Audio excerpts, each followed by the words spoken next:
मुझे पता है ये चीज समझना कितनी जरूरी है, इसलिए इस वीडियो में ना ही कोई हुक रहेगा और ना ही कोई इंट्रो। बस मैं इतना ही कहूंगा, अगर आपको सच में इमोशनलेस बनना है तो सबसे पहले इमोशंस को समझना होगा। उसके बाद हम स्टेप बाय स्टेप जानेंगे कि कैसे हम इमोशनलेस बन सकते हैं। बस एक छोटी सी गुजारिश है, वीडियो में बताए गए हर एक पॉइंट आपको अच्छे से समझना होगा, स्पेशली फोर्थ पॉइंट को। अगर आपने उसे मिस कर दिया तो इसमें मेरा नहीं, आपका नुकसान होगा।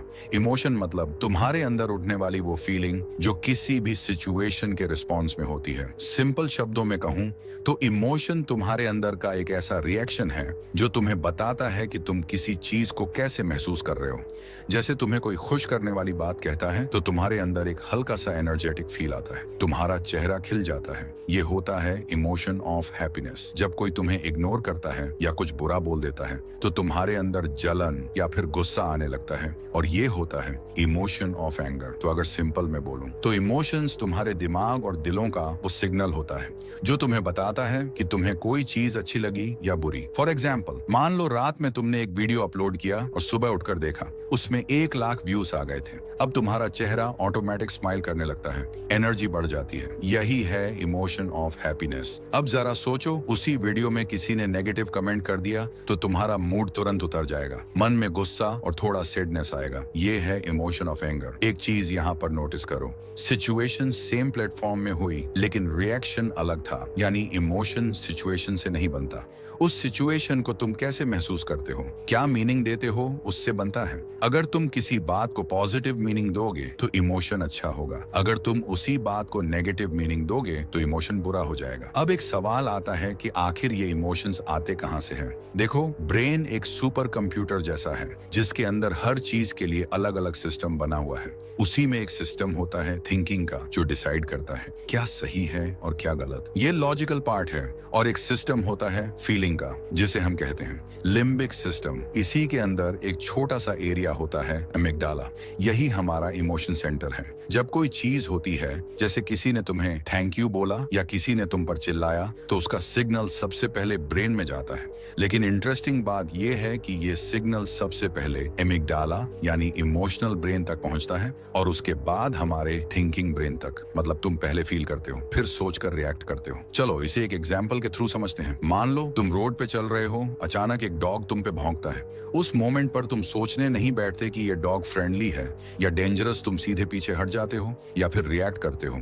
ये ऑटोमेटिक रिएक्शन है जो तुम्हारे ब्रेन यानी एमिगडाला तुरंत सिग्नल भेजता है और तुम्हारा बॉडी प्रोटेक्शन मोड में चला जाता है। समझो, यहाँ से एक सिंपल सी बात तुम्हारा ब्रेन इमोशंस बनाता है, लेकिन तुम्हारा हार्ट उसे फील करता है। ब्रेन डिसाइड करता है ये चीज अच्छी है या बुरी और बॉडी उसका रिएक्शन देती है। जैसे हार्ट बीट बढ़ना, हाथ कांपना या आंख से आंसू आना। इमोशंस का प्रोसेस कुछ ऐसा होता है, पहले तुम्हारे सामने सिचुएशंस आती है और फिर ब्रेन एनालाइज करता है। उसके बाद इमोशंस ट्रिगर होता है, तब जाकर तुम फील करते हो और यही फील इमोशंस की फॉर्म में बाहर आते हैं। Step 1, awareness, observe without judgment. जब भी कोई इमोशंस आता है, जैसे गुस्सा, सैडनेस, फियर या एंजाइटी, तो हमारी नेचुरल हैबिट होती है या तो रिएक्ट करने की या तो उसे दबा देने की।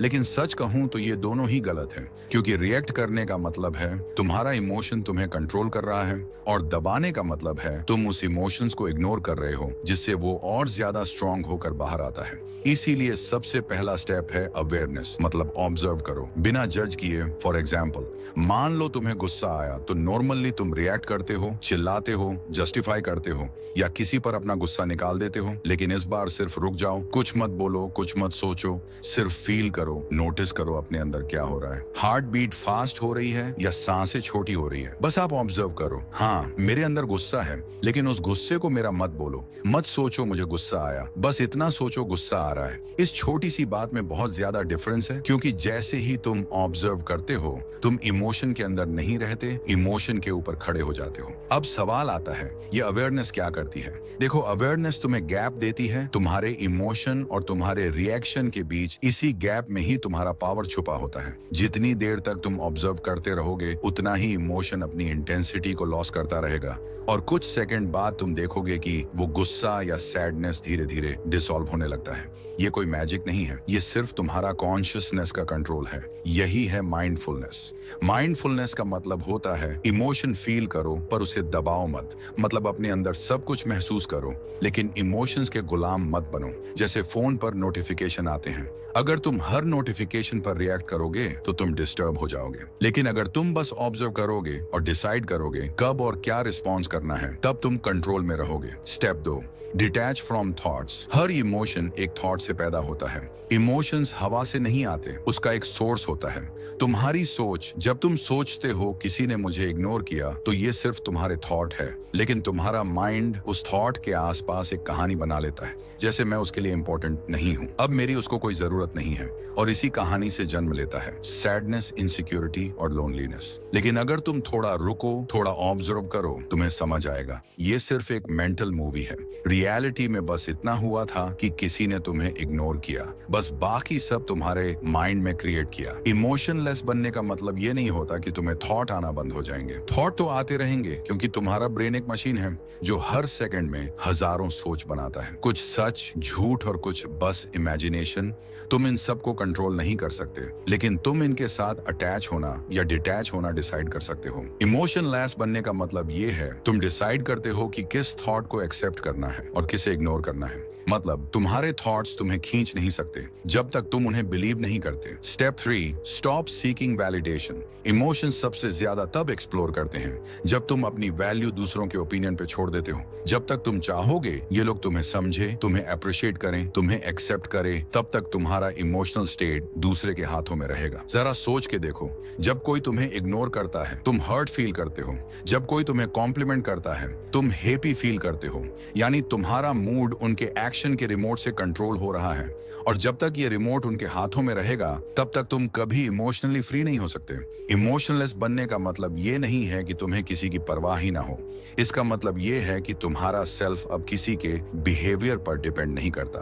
तुम अपने वैल्यू को समझ चुके हो, चाहे कोई समझे या ना समझे, तुम अपनी जगह से हिलते नहीं। यहाँ एक सिंपल बात याद रखो, expect nothing, control everything with in. जितनी एक्सपेक्टेशन कम करोगे उतना इमोशनल पेन कम होगा, क्योंकि हर एक्सपेक्टेशन एक हिडन डिमांड होती है। जैसे तुम ऐसे बिहेव करो जैसे मैं चाहता हूँ, और जब दुनिया तुम्हारे हिसाब से नहीं चलती तब तुम्हारा माइंड रिएक्ट करता है, और वही धीरे धीरे फ्रस्ट्रेशन की फॉर्म में बाहर आता है। लेकिन जब तुम एक्सपेक्टेशन छोड़ देते हो तो तुम्हें पीस मिलती है, क्योंकि अब कोई भी एक्शन या रिजेक्शन तुम्हारे अंदर की बैलेंस को तोड़ नहीं सकता। Step 4, build a logical shield. Emotions तब डेंजरस बनते हैं जब तुम उसके बेस पर डिसीजन लेने लगते हो। उस मोमेंट में इमोशंस तुम्हारा गाइड नहीं है, तुम्हारा ट्रैप बन जाता है। गुस्सा, गिल्टी या फियर के अंदर लिए गए डिसीजन अक्सर रिग्रेट में बदल जाते हैं, क्योंकि वो क्लैरिटी से नहीं, इम्पल्स से आते हैं। इसलिए जरूरी है अपने दिमाग में एक लॉजिकल शील्ड बनाना, एक मेंटल फिल्टर जो हर इमोशन को पास होने से पहले एक सवाल पूछे, ये फीलिंग यूजफुल है क्या इससे मुझे ग्रोथ मिल रही है? अगर जवाब नो है तो इमोशंस को एक्नॉलेज करो, लेकिन उसके डायरेक्शन में मत चलो। जब तुम्हारा लॉजिक स्ट्रांग होता है तब इमोशंस अपनी लिमिट में रहते हैं। तुम्हारा रीजनिंग उनके ऊपर एक इनविजिबल आर्मर की तरह काम करता है, प्रोटेक्ट करता है, तुम्हें इम्पल्स के एक्शन से और डिसीजन को ग्राउंडेड रखता है। इसीलिए मेंटली स्ट्रांग लोग कूल लगते हैं, पर असल में वो इमोशनली डिस्प्लीड होते हैं। वो फील करते हैं पर कंट्रोल उनके हाथों में होता है। यही होता है रियल इमोशनल मिस्ट्री, जब तुम्हारा लॉजिक और अवेयरनेस मिलकर एक ऐसा आर्मर बनाते हैं जिसमें इमोशंस घुस सकता है लेकिन तुम्हें तोड़ नहीं सकता। और वही मोमेंट होता है जब तुम समझ जाते हो कि तुम्हारा इमोशन तुम्हें कंट्रोल नहीं करता, तुम उसे डायरेक्शन देते हो। यही तुम्हारा लॉजिकल शील्ड है, तुम्हारा फाइनल प्रोटेक्शन। ये थे कुछ प्रैक्टिकल पॉइंट जो तुम्हें मेंटली इमोशंस कंट्रोल करना सिखाएंगे।